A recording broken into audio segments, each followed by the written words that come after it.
ready?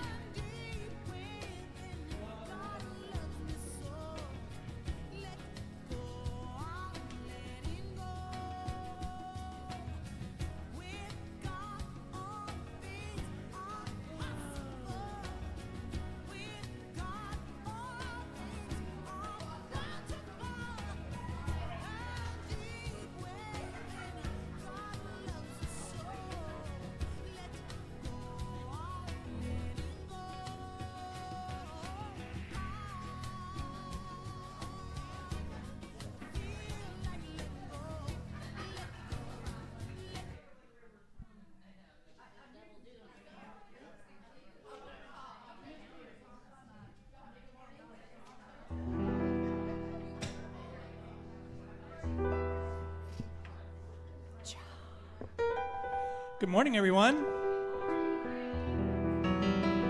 Happy spring. I told someone this morning that I think we have about a week to go before everybody starts complaining that it's too hot outside. Right? But we're going to enjoy it while it lasts, right? So welcome to Unity of Music City, everyone. On behalf of Reverend Deb Moore, I'm Ryan Gill. That's Candy. That's Mary Grace. We're the Sanctuary Band. We're going to get y'all started this morning with a couple of songs back to back. We're going to do I Release and I Let Go. I Let the Spirit Run My Life. And then a song that you probably already know, Put a Little Love in Your Heart. So let's all stand up and sing. Here we go. There was a time in my life thought I'd have to do it all for myself. I didn't know the grace of God was sufficient. Didn't know the love of God was at hand. Now I can say, if you're discouraged, struggling just to make it through another day, you gotta let it go. Let it all go. This is what you have to say. I release and I let go.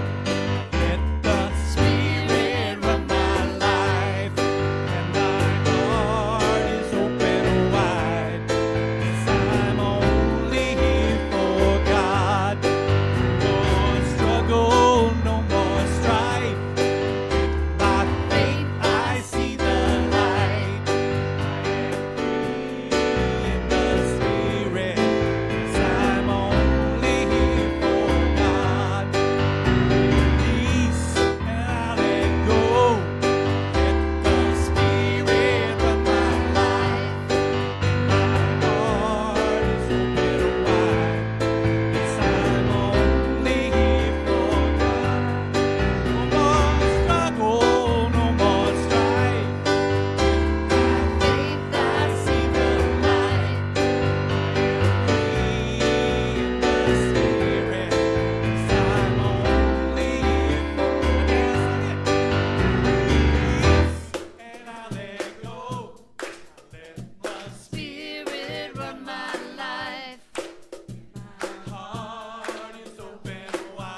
little love in your heart, and the world will be a better place, and the world will be a better place for you and me. You just wait and see.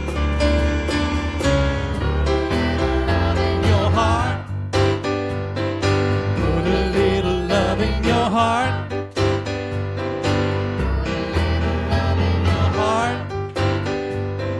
put a little love in your heart. Take a good look around, and if you're feeling down, put a little love in your heart. Hope when you decide kindness will be your guide, put a little love in your heart, and the world will be a better place, and the world will be a better place for you and me. You just wait and see.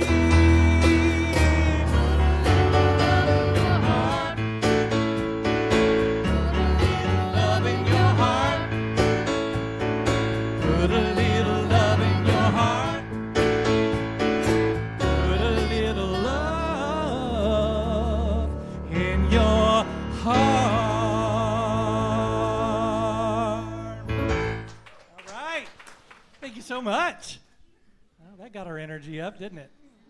All right. Well, it's time to dismiss the youth and let them go do their thing. But before we do that, let's give them a blessing as they leave. Let's say this together.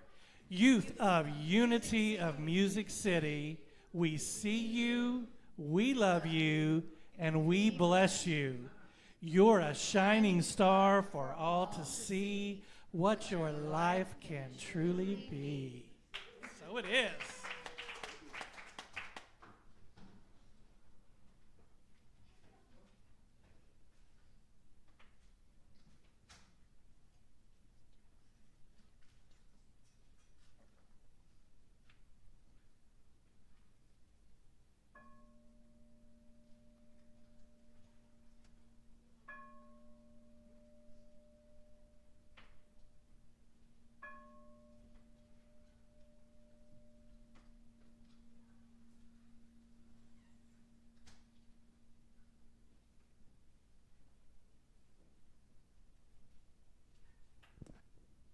Good morning, Unity of Music City.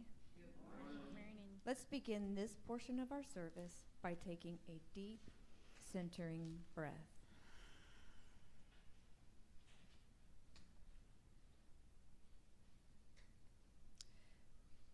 Today's centering thought is, I am tuned into the peace of God.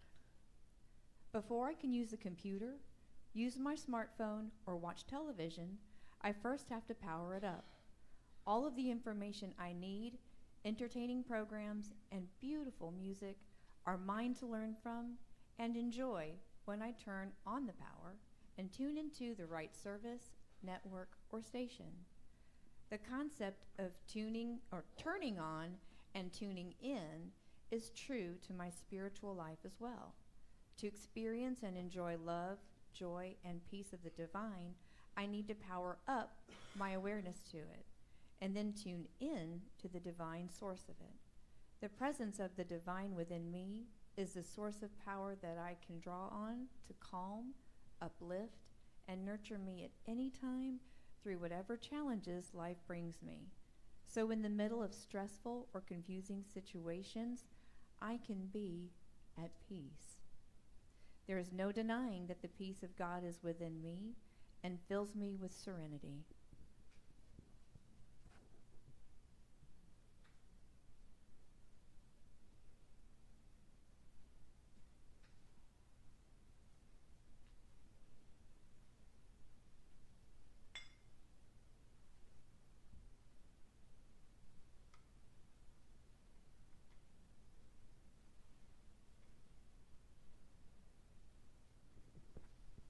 And now please repeat these affirming statements after me. I surrender to peace and let it heal my soul. I surrender to peace and let it heal my soul. My heart is a sanctuary of peace, love, and understanding. My heart is a sanctuary of peace, love, and understanding. I am a conduit of peace and allow it to radiate out into my world. I am a conduit of peace and allow it to radiate out into my world. And so it is. I also wanted to take a chance to, sorry, Ryan. We were talking about the community altar last week for prayer requests and things. I wanted to remind everybody that it's still there. We've got a couple people that have donated a couple of things, so we are truly in gratitude for your energy meshing with ours. And also, I did forget to mention the prayer request process. Not only do you put it in the box, but they are prayed for 30 days. And after that 30 days, they are ceremoniously burned.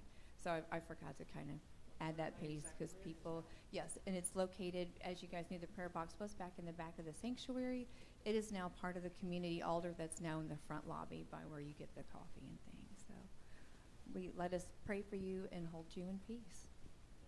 And thank you all for doing that too. It's so important to share, not to take on all of your problems by yourself. You know, when you can share that prayer request with other people and have that knowing that other people are praying for it, there's a sense of comfort there. And that's what spiritual community is all about being there for each other and praying for each other, holding each other in thought and meditation, and giving each other hugs. And I could go on for about a year about what all the incredible things of spiritual community to do. And that's why we're here. So welcome, everybody. Welcome to Unity of Music City. I do believe we have a couple of announcements today. Where's Julie? Anybody see her? Yeah, she's here. Oh. All I need is my plant, my lamp, my paint sample. Try to let everything go. The jerk. It's the jerk, right? Yeah, I think so.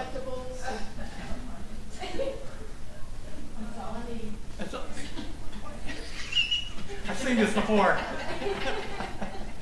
I worked too hard for this, so I'm hanging on. Nobody online can hear you. And I definitely need sunscreen.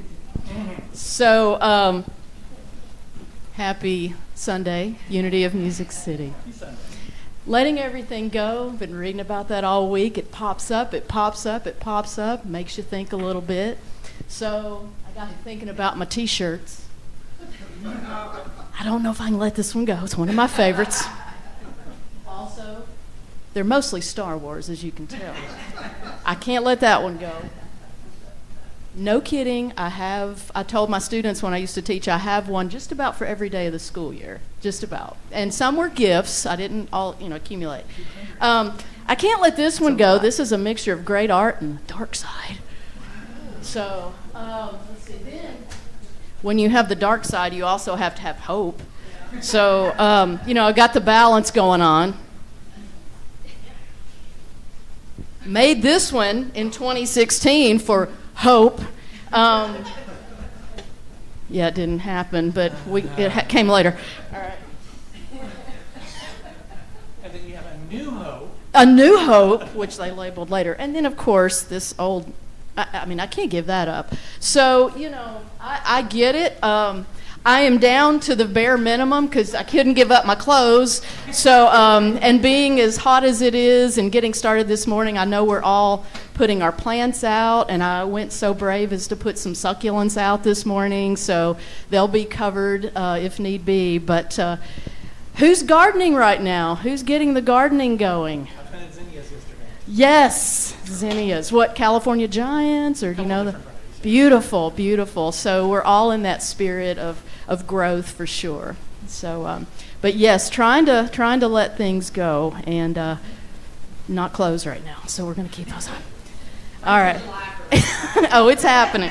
Pressure washing today, so I'm ready. I'm just going to have a bite to eat really quick and go to it. But anyway, we're looking at some announcements right here. There we go. Oh, it is just a couple here, but we do have a lot going on. All right, and tomorrow's a big day, isn't it? Isn't tomorrow a big day for something going on, government? So take care of that business. I had to let everything go because IRS made me. So, no, just kidding. All right, so pause and practice going on with Reverend Deb Mondays at 6:30 via Zoom. 40 minutes of sharing and questions followed by 20 minutes of practice, meditation, centering prayer, mindfulness, and various spiritual practices. And it seems that each one that we've had has had its own unique flair, and we have so appreciated that. So thank you, Reverend Deb, for continuing to do that for us. Group meditation every third Thursday of the month. Silent, and that's going to be April the 18th. Silent and guided meditation with Deb Champion. Everyone welcome. Love donation appreciated. Full moon gathering Tuesday, April the 23rd at 7 p.m. Join us around the fire here at Wren Road for the pink moon. Movement and soul art. Saturday, April 27th. 11 a.m. to 12:45 p.m. Join Steph and artist Carrie for movement and soul art. Class will feature chair yoga and self-portraits, soul art style, using mixed media and collage. Cost is $40, discounted, bring a friend, and group rates are also available. You can find more info at the sign-up on the bulletin board out front. So all these activity and meeting links and contact numbers can be found on the website, the weekly happenings, Google Calendar. You can always ask Ryan. No, I'm just kidding. Or you can I'll point you in the right direction. And you can always email the church. That takes skill, right? To be able to point and go. Okay. So thank you guys. Have a magnificent week. All right, it's time to sing again. We learned a song last week called Love With All Your Heart. It's our monthly mantra for this month. And I think a lot of people really enjoyed it. We stayed seated because it was the first time that we had ever heard it. But let's stand up today and kind of see if how much of it we remember. And we're gonna feature these two lovely ladies on it this week. So let's see what we can do. Right? 1, 2, 3, 4.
I really like that song, but I don't know why they don't memorize the words at the last line.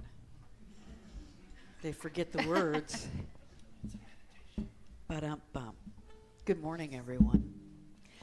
I had some folks give me a little bit of a hard time for not oming last week. So we're going to do that again this week.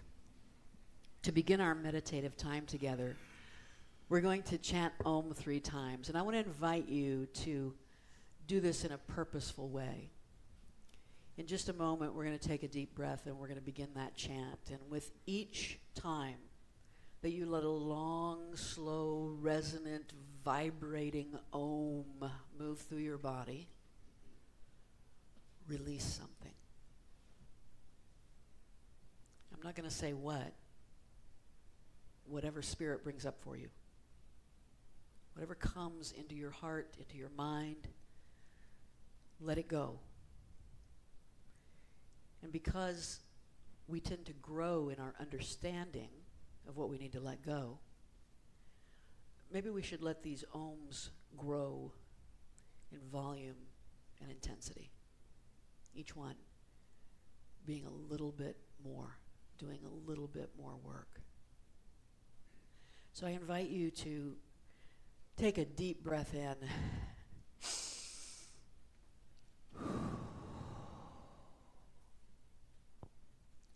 And on this next one, we breathe in.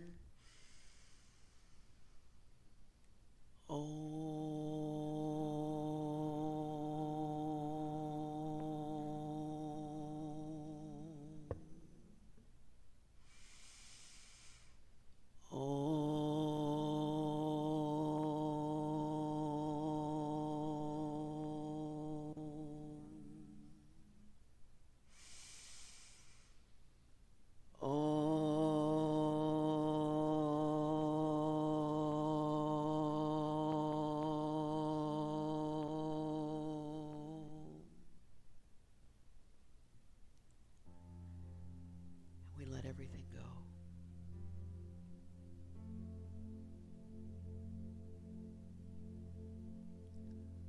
We surrender to peace and let it heal our heart.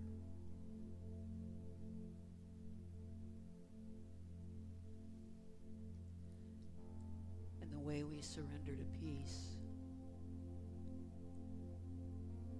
is by just making a space for it.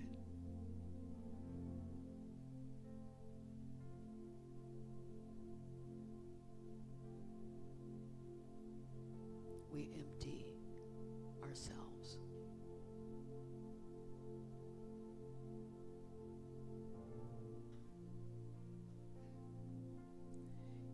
In order to live in the space of peace,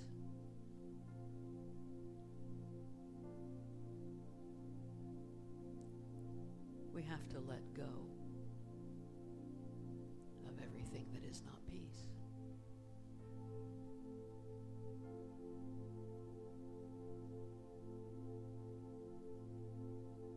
In order to live in the space of love,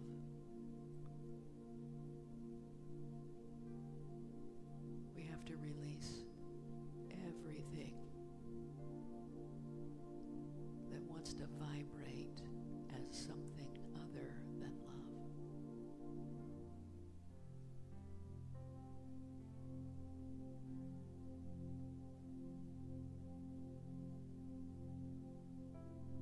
In order to be free,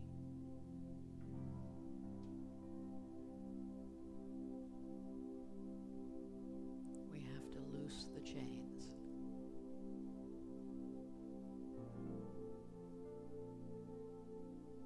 Step out of the prison.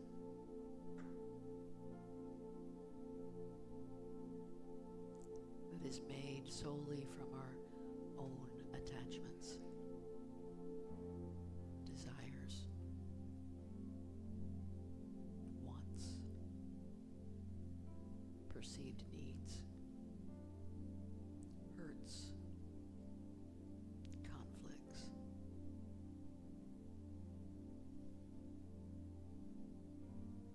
We empty ourselves of all of those.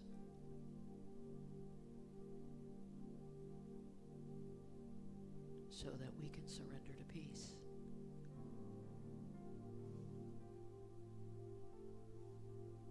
And know that our heart is healed.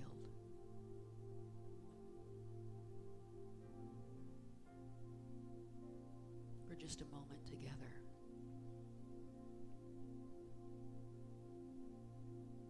let's be empty of everything but love. Empty of everything but peace.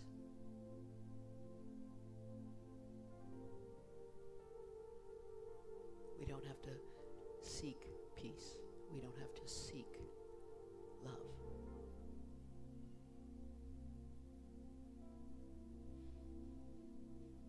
It's already here.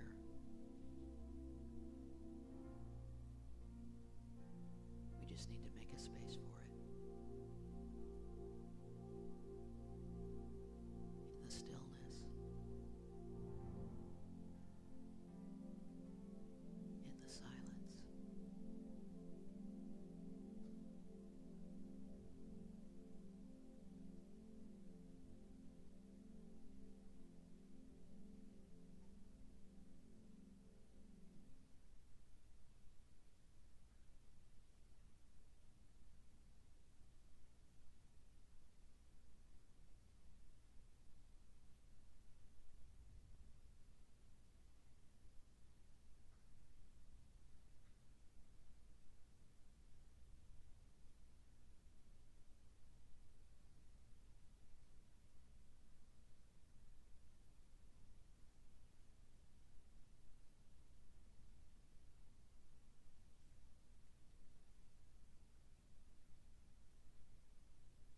Thank you, Mother, Father, God,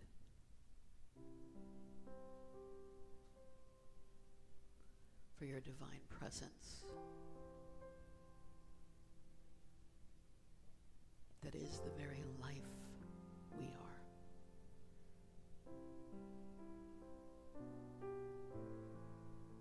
Thank you for the spiritual knowing that when we clear out everything we think we are, that you will always rush in and remind us of who we truly are.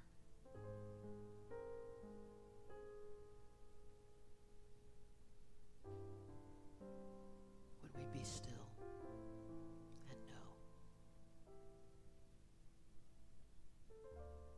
When we remember to step into the silence. Spend this time in communion with the sacred. We are at peace. And so it is.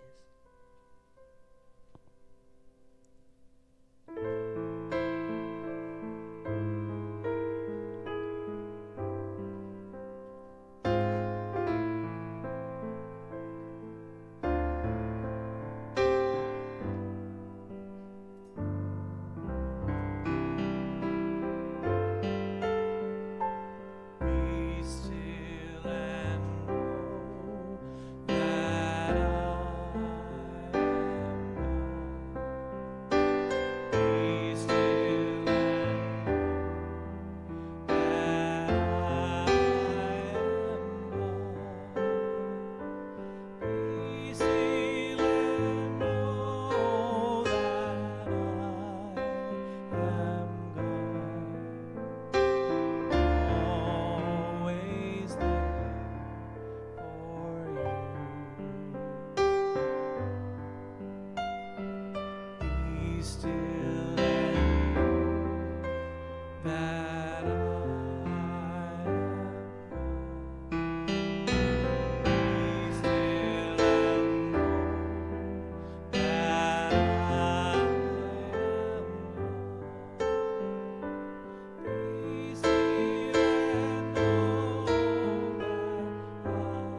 Look at that good-looking person right up there.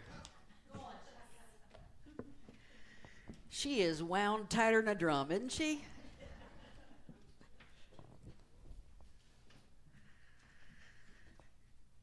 I'll tell you what. Today is one of those days that I went into ministry for. Today is one of those days that I knew would come, and it's what kept me out of ministry for 40 years. Because today is the day to be vulnerable. I think it's one of the things that defines a minister. I've said it before, a person who's willing to just walk through their crap in front of you. A person who's willing to be vulnerable.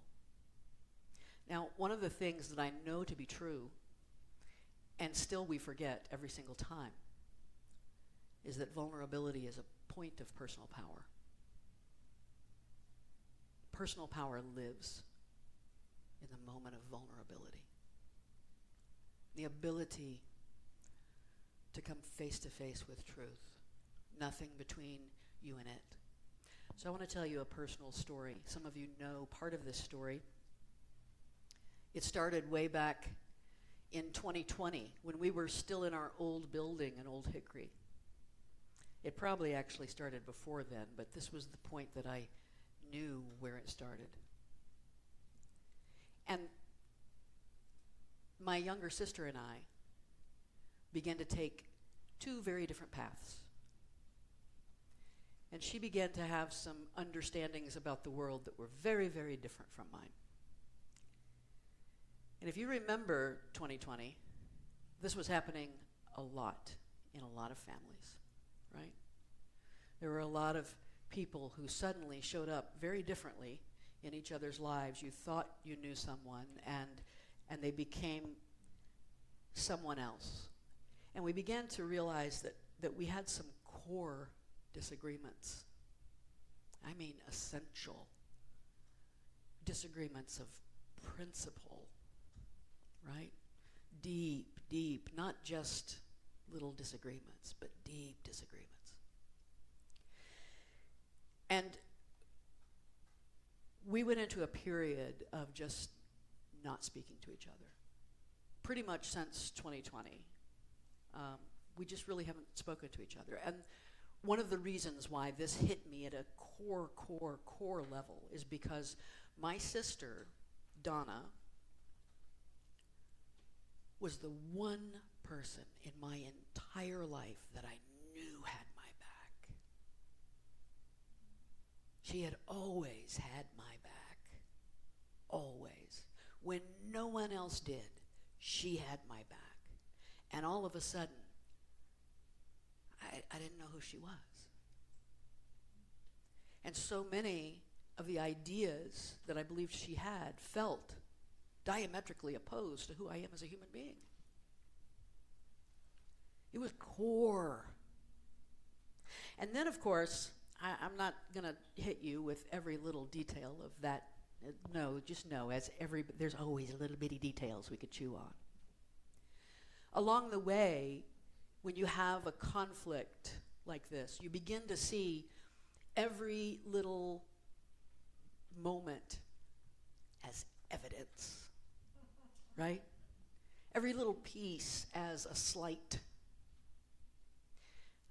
I decided to extend what I thought was an olive branch, and in 2022, I invited her to my wedding. And she didn't RSVP. And I took that as a slight. She might be able to stand here right now and say, well, wait, let me explain. Keep in mind that you're hearing my side of the story. And then last year, when I was diagnosed with breast cancer, I never heard from her. I heard from her husband. He texted me twice. That was very nice. But I never heard from her. And that I saw, of course, as a slight, more evidence building up. again, if she was standing right here, she could probably reframe that story in a way that would help you understand her side. So, on the Friday before my birthday, the following week, I got a call from my sister, my older sister, who has unfortunately been in the position of having to run interference, right? She didn't ask for that. We didn't ask her to do it, but sometimes life just tells you you're in that spot, right? And so she was in that spot, and she called and she said, listen, Donna's going to East Tennessee, where our father had lived, to pick up some stuff of our father's. And she asked me to go with her, and we're going to be coming through that way the night before your birthday, my 60th birthday. And we want to take you to dinner. I was in the car driving down 109 to the airport to pick up Nikki, and my whole body just tensed up. And I felt things on a cellular level being right. And I'm driving along, and all of a sudden, I'm just sobbing. Just heaving and hoeing and right? Driving down 109 isn't dangerous enough already. And I'm driving down the road, and my sister's talking to me, and I'm starting to sob, and I said, here's what I'm afraid of. I'm afraid that one more time we get to show up and act like nothing's happened, but Deb still goes home with the pain. You know that feeling? It's one of the fears we have. Everybody gets to act like it's no big deal. Deb still goes home with the pain. And at one point in the conversation, I said to my sister, I said, I'm feeling this in my body right now. And my body feels strangled. I don't know where that word came from. It wasn't a conscious, mental, cognitive thought of what is the correct word here. It was the word that came out. My body feels strangled. I'm heaving, I'm sobbing. My big sister, who hates conflict like everything, she's like, forget I said anything. Really, it's okay. We'll just pass on through. Don't you worry about it. So we hung up. And this is on the forefront of my mind. All through the rest of the day, all through Saturday, all through Sunday. That Sunday was Easter. It did not escape my mind that this had happened on Good Friday, because it felt like an emotional crucifixion. Except I wasn't quite sure who was swinging the hammer. Right? If anybody thought I was a little off on Easter, this was on the forefront of my mind. All day Sunday, all day Monday, all day Tuesday, until I am almost physically ill with it. Right? Almost physically ill. It would not let me go. I thought of it every waking moment. I went through all the same things I tell you to do. Tried to let go of everything, show up in love, right? I meditated. Even my meditation was not peaceful. And finally, on Tuesday evening, I came closer to the thought that had been recurring to me all along. What if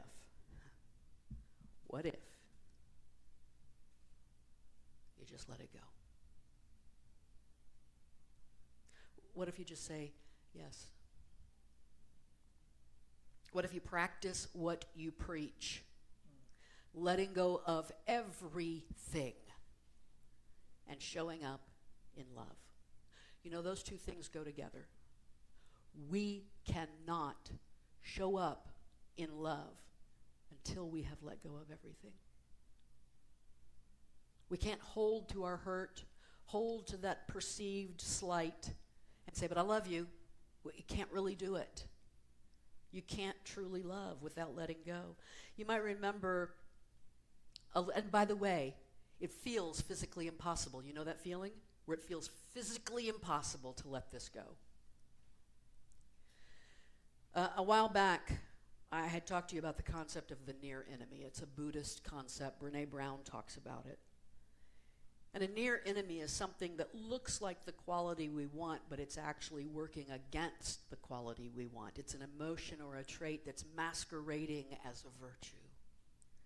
So the near enemy of accomplishment is perfection.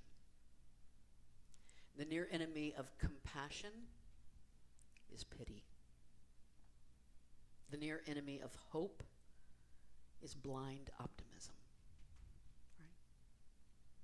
So this is what Brené Brown says about the near enemy of love. The near enemy of love is attachment.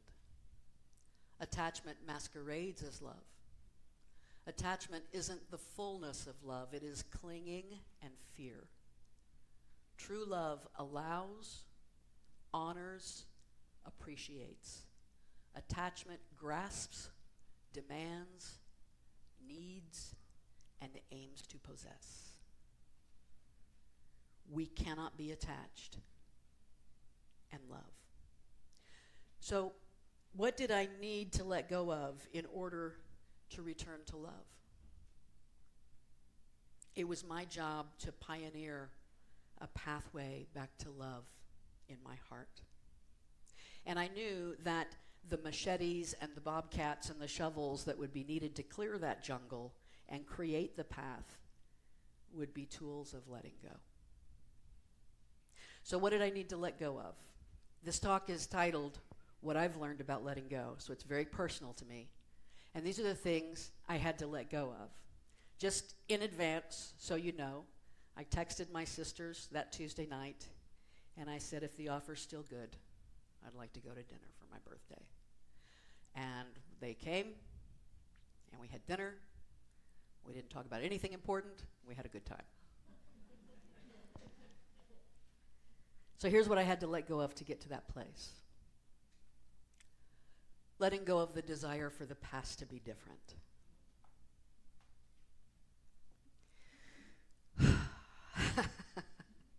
I have students all the time. I'm getting the students now whose beginning of their high school years was invaded by a pandemic, was altered by a pandemic.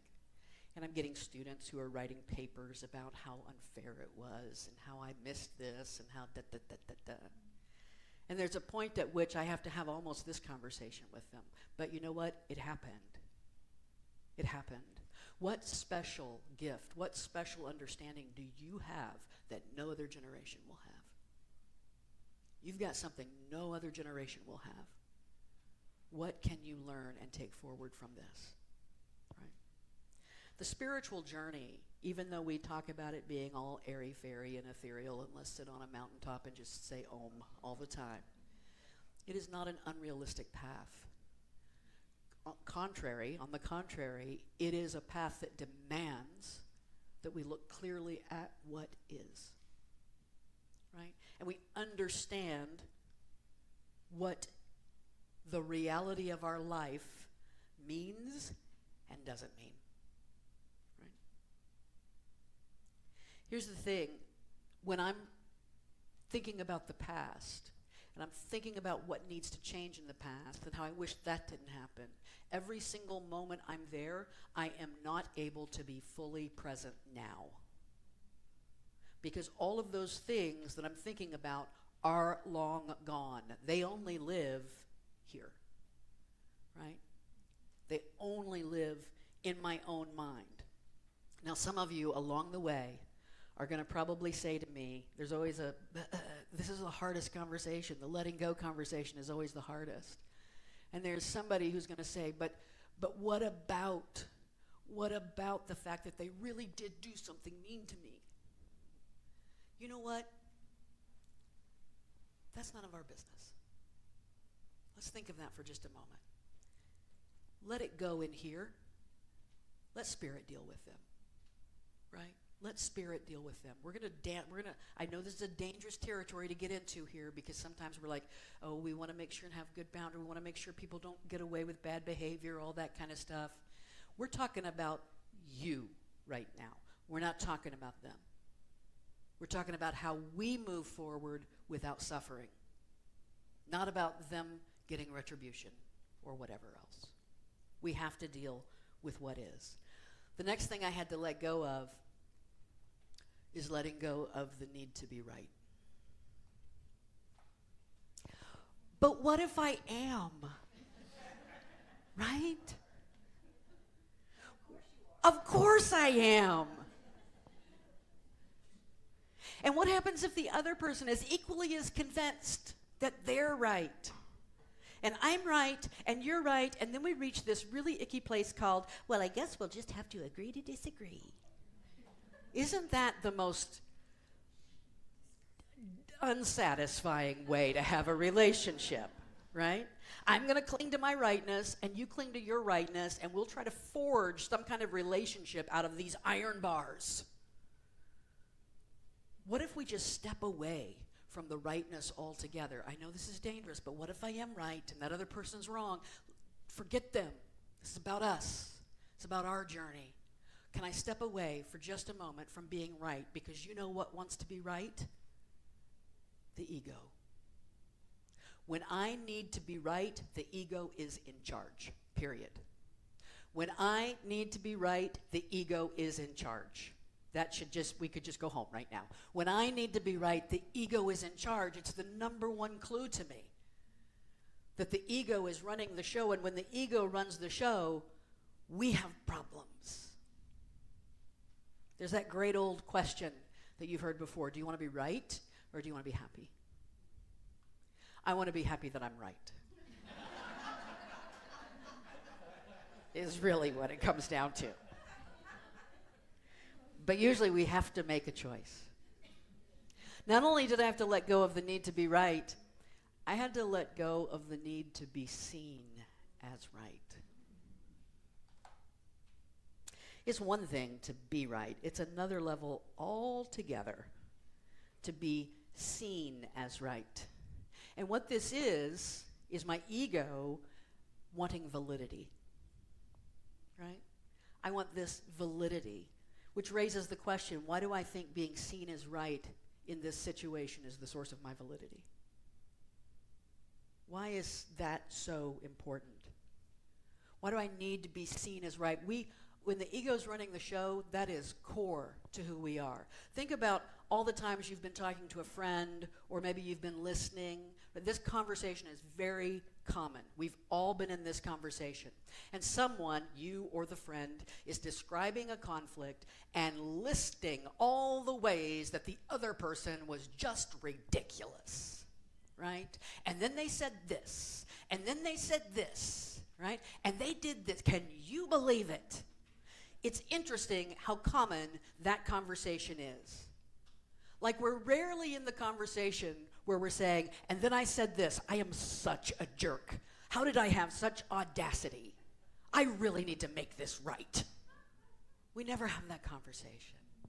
It's always that other person who needs to have this conversation, right? They need to make it right. What if we just got truly okay with not caring if we're seen as right or not? That's a big, if we let go of that alone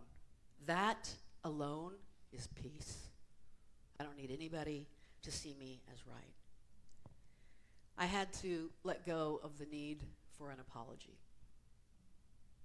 This is kind of aligned with the need to be seen as right.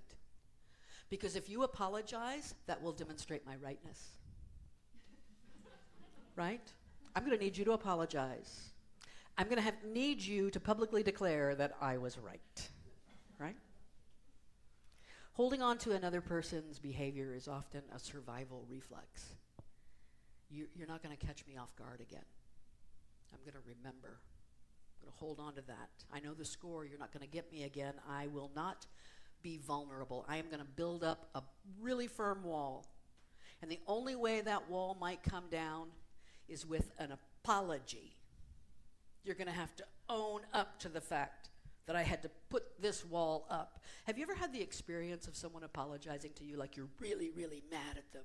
And then they come up and they say, listen, I was so wrong. I am so sorry. I really, it has just bothered me so much. And you don't know what to do with your hands in that moment. Have you noticed that? It's where you're like, all right, okay, all right. You want to go to lunch? Right? I mean, it's like you don't know how to be. You don't know how to be, right? Because that person, you remember how I said vulnerability is the point of personal power?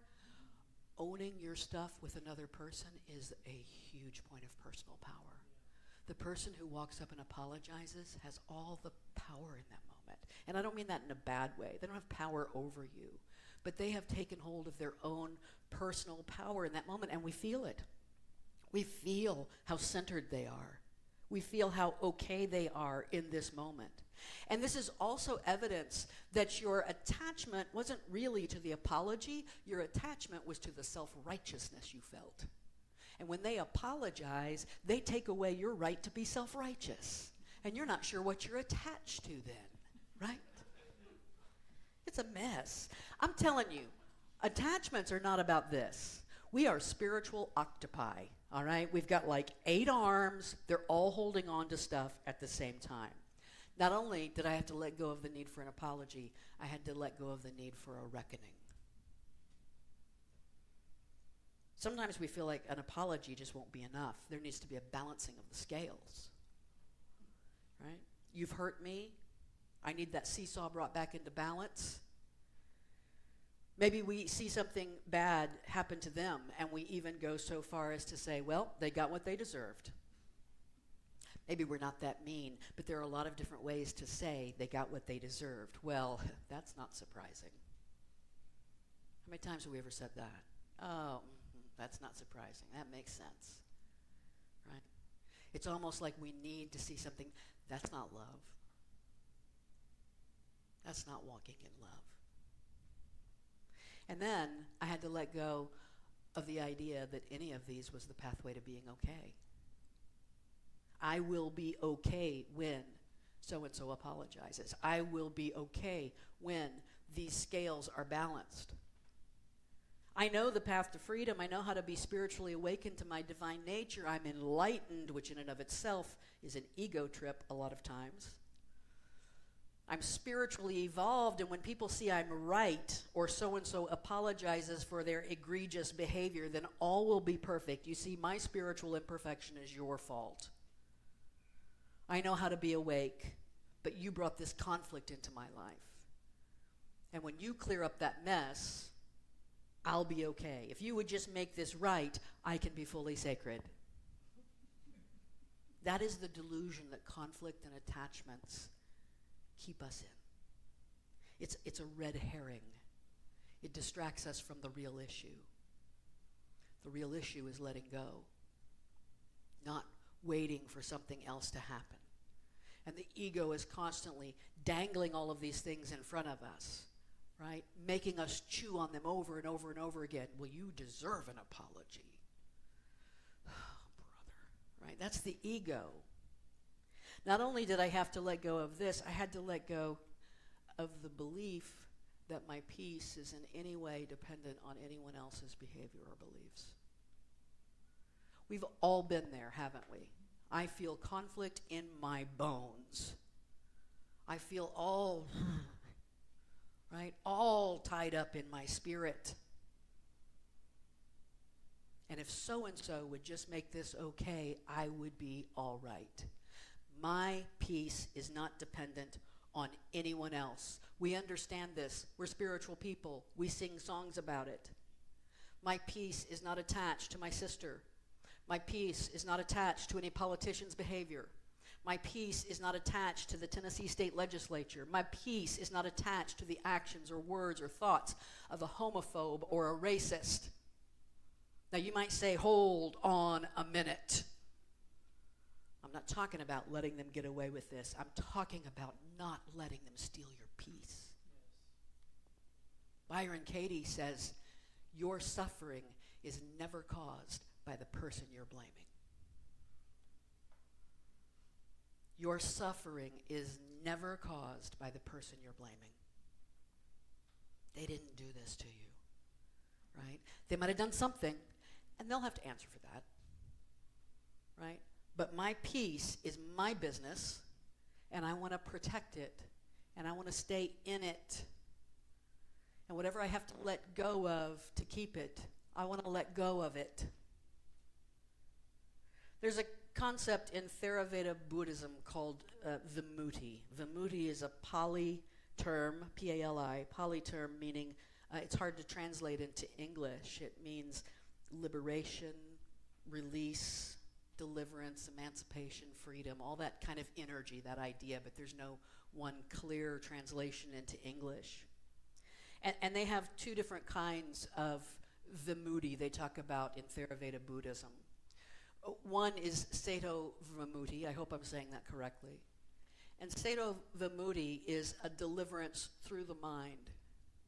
It is the overcoming of ego, where we spend most of our spiritual journey time. We achieve this through meditation and mindfulness. We achieve this through practice and spiritual discipline and spiritual learning and going to workshops and being reminded and stopping and praying. We practice releasing attachments, letting everything go. In this place, this is something we do. I am releasing attachments, right? I'm going to step into my practice. I'm going to remember to be mindful. I'm going to keep myself in the place of releasing attachments. And then there is Pano Vimutti. And this is a deliverance through wisdom, where we begin to understand our true nature. For the Buddhists, it's where you reach nirvana. And where the first one is the practice of releasing attachments. The second one is living in a place of non-attachment, non-judgment, right? Just being in that. It's almost like the spiritual download. This is the part of wisdom that bypasses the brain, bypasses the mind, and says, I know this in my beingness, right? I understand. There's actually a third one they call Ubato Bhagavamutti, which is both. And it would seem like that second one would supersede the first, like it's somehow more important. But the idea that there's a third way kind of implies to us that both of these are needed. We want that awareness and awakening of a deep cellular level wisdom that says, I want to live unattached. I want to live free. But we also need to remain engaged in the practice, the mindfulness, the act of letting go. I'm reading a book, and I'm taking a class. I've told some of you about this. I'm taking a class on Mary Magdalene. We're going to hear a little bit about Mary Magdalene pretty soon. This is written by Cynthia Bourgeau. She's an Episcopal priest, and she's connected with the Center for Action and Contemplation, Richard Rohr's place out in, I believe, New Mexico or Arizona, New Mexico. And spoiler alert, I'm going to be talking at some point about the mysticism of Jesus, which is really exciting to me. And so how did Jesus manage to learn, to encompass, to align with the way of the heart? I love this about Cynthia Bourgeau's work because she doesn't talk about Jesus. A lot of times people think, well, he just came with this understanding, a download from the very beginning as a baby. Like he didn't even need to be potty trained. He had it all together from day one, right? And she instead approaches this from, he came as a fully human and developed and grew. And how did he manage to become, to align with the way of the heart in such a way, such a deep way? So the first way that Bourgeau identifies is the Greek word kenosis, which means to empty oneself. In the original Greek, this word is used in Philippians to describe Jesus. Hold on a moment, I'm getting to my page. She says, kenosis is not the same as renunciation. We talked about renunciation a lot with our study of the Bhagavad Gita, renouncing everything. Kenosis is not the same as renunciation. Renunciation implies a pushing away. Kenosis is simply the willingness to let things come and go without grabbing on. For all intents and purposes, it is synonymous with non-clinging or non-attachment. Kenosis has a certain warm spaciousness to it. The letting go of kenosis is actually closer to letting be. Just letting it be. She argues that the way Jesus was able to be Jesus, was able to be Christ, was by first emptying himself, being completely empty. A lot of spiritual teachers talk about this emptiness, And it sometimes is a difficult concept for people to grab onto, because we can grab onto a thing. I can't grab onto emptiness. I can't imagine emptiness, spaciousness. It's just kind of our heart space without judgment. Our heart space without attachments. Our heart space without identification with our ego, our person. I want you to listen to this. This is good stuff right here. I would have put this up on the screen, but the print would have been that high. Listen up. The kenosis Jesus has in mind is not a stoic stance against a pitiless reality. Rather, it is a direct gateway into a divine reality that can be immediately experienced as both compassionate and infinitely generous. Abundance surrounds and sustains us like the air we breathe. It is only our habitual self-protectiveness that prevents us from perceiving it. Thus, the real problem with any constrictive motion, taking, defending, hoarding, clinging,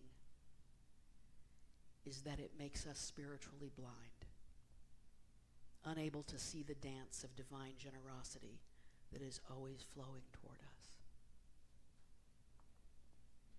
Isn't that beautiful? I mean, that's the problem. That's what we want. We want that divine dance. We want to see it clearly. We got to move all the stuff out of the way that's blocking us from that. We've got to be willing to say, I let go, I let go, I let go. In this class with the Center for Action and Contemplation, that's who is sponsoring the class, they have 4 questions before you go into a contemplative space. They were developed by one of the faculty members, James Finley. And these are the 4 questions when you sit down to contemplate. The first one is, what is my body sensing self sensing?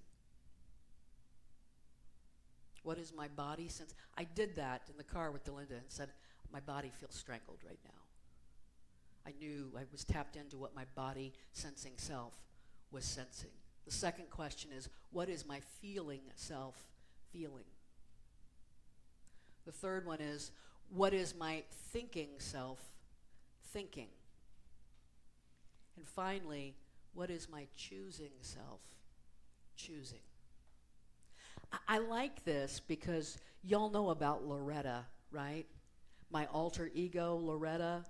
And when Deb is acting in a way that Deb wishes she would not act, she can go into a bathroom away from everyone, look in the mirror and say, Loretta, no one invited you here today, right? And this gives us, we got to come up with 4 names now, because the good thing about this is these are all pointing out where we're attached. All of these, the importance of these questions is every answer to this can kind of highlight for us an attachment. What is my body sensing self sensing? If my answer to that is nothing, peace, pure joy, I feel great. Super. What is my feeling self feeling? Honestly. I feel good. How many times have you said, how are you? Fine. Really? Are you really? You don't answer any other way because you know they don't want to know. But the truth is, your feeling self might be feeling all kinds of things right then. Maybe you woke up in the morning and you went, oh, my feeling self is feeling like dread about today. Wonder what's going to happen. Right? What is my thinking self thinking? What are the thoughts that I'm holding on to? All of these are potential attachments that keep us from freedom. I could have gone down each one of those with my sister. Right? What is my feeling self feeling? My feeling self is feeling like I have been mistreated. My feeling self is feeling abandoned. My feeling self is feeling like I've been rejected, like I don't have the defense team I once had before. That's what it's feeling. What is my thinking self thinking? My thinking self is thinking I'm right. And someone needs to know that. Right? What is my choosing self choosing? And this is the self that can be the gateway, the bridge between the divine and the ego, because I have a choice. My choosing self can choose the path of peace. This past week, in anticipation of talking about letting go, I put up a social media post that said this: when we can't let go, we're telling God, I don't quite trust you with this. That's all we're saying to the divine. The message, we are constantly sending messages to the divine energy in our life, to the God in our life. And the message we send when we are clinging and we are holding on is always, I don't trust you. It's like we're saying, look, hello, omniscient, omnipotent creator of the universe. I got this. Right? I don't need your help. I'll figure it out. But the truth is, we do. We need to always dance in that relationship and always be aware of it. What if we wrote the quote differently? I was thinking about it after I posted this, and I thought, why did I post this in the negative? Why did I only describe what happens when we don't let go?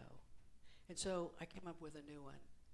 When we let go, we're telling God, I am willing to empty myself of all that keeps me from you. I am willing to empty myself of all that keeps me from you. And when we let go, we realize that we only thought we needed a machete, that the act of letting go actually paves the way to freedom. Namaste.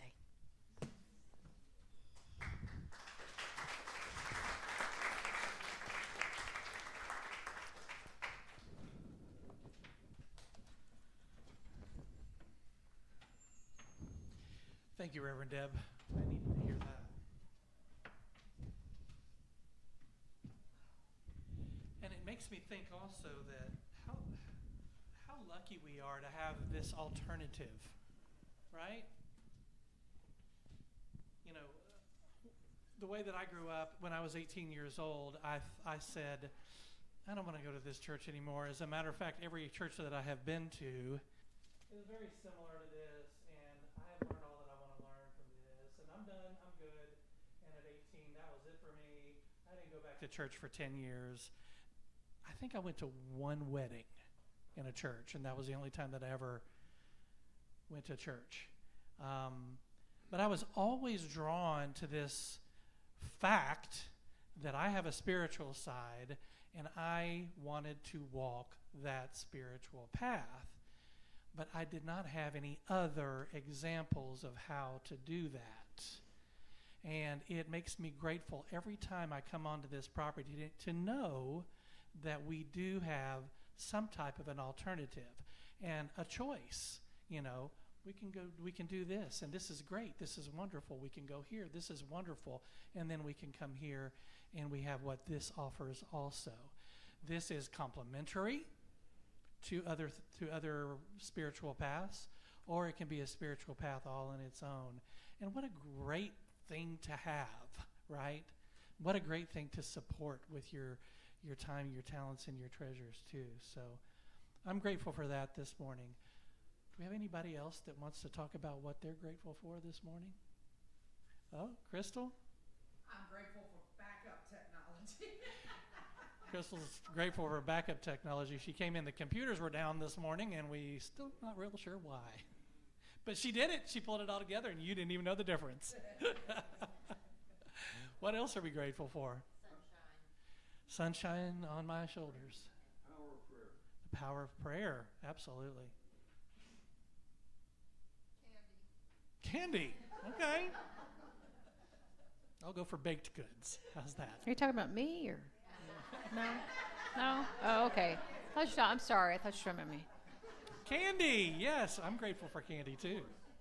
I'm real grateful. Who else? What else are we grateful for today? Small children and warm cookies. Sounds like an episode of the Waltons. Anybody? Anything else? Oh, so important. Thankful for failure and the opportunity to grow through it. Hey, that's life, right? That sounds like life. Frank always talks about learning lessons. You know, if you don't know the reason that you're on the planet, that's the reason you're on the planet, is to learn lessons, right? And that's what we do every day, every minute of every day. Anybody, anything else?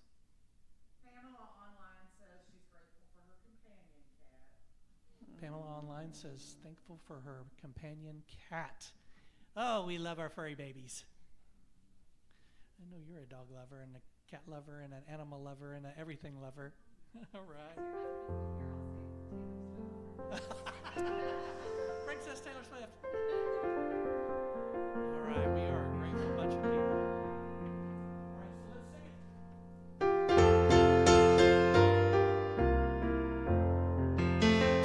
I am grateful for another day of living. Grateful for a new chance to forgive. Grateful to receive life's many blessings. I'm grateful for the love I have to give. I am grateful for another day of living. Grateful for a new chance to forgive. Grateful to receive life's many blessings. And I'm grateful for the love I have to give. Yes, I'm grateful for the love I have to give. And I know I missed a slide back there, but it's okay, because we were having fun talking about how we're grateful. All right. So yes, we appreciate your tithes and offerings, and I do want to say our offertory blessing, and now's a perfect time to do that because we are grateful. Together, divine love flowing through me blesses and multiplies all that I choose to give and all that I'm open to receive. Yes, we are.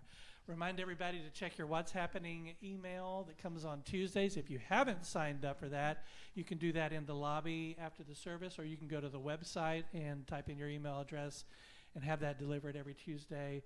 Tells you what's going on and all the news that is fit to tell. All right, so let's all stand up, say the prayer for protection and preparation to leave. Get us ready to go out in the next week. Together. The light of God surrounds us. The love of God enfolds us. The power of God protects us. The presence of God watches over us. Wherever we are, God is, and all is well.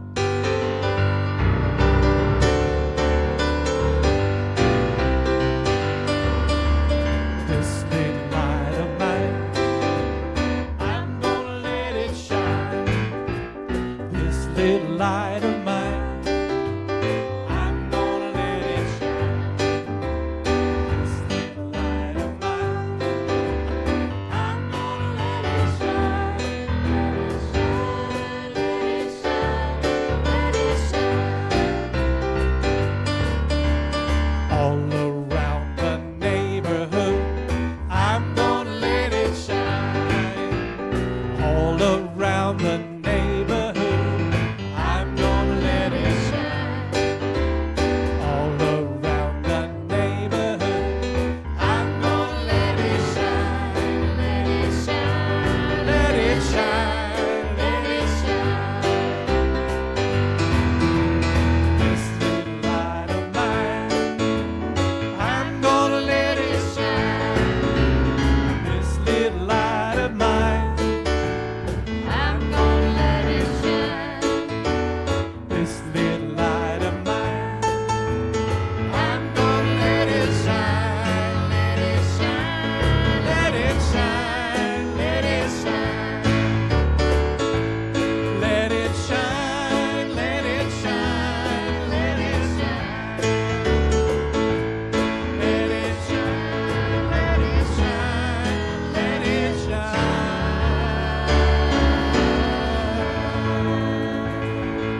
Thank you so much, everybody. Have a great week. We'll see you back next Sunday.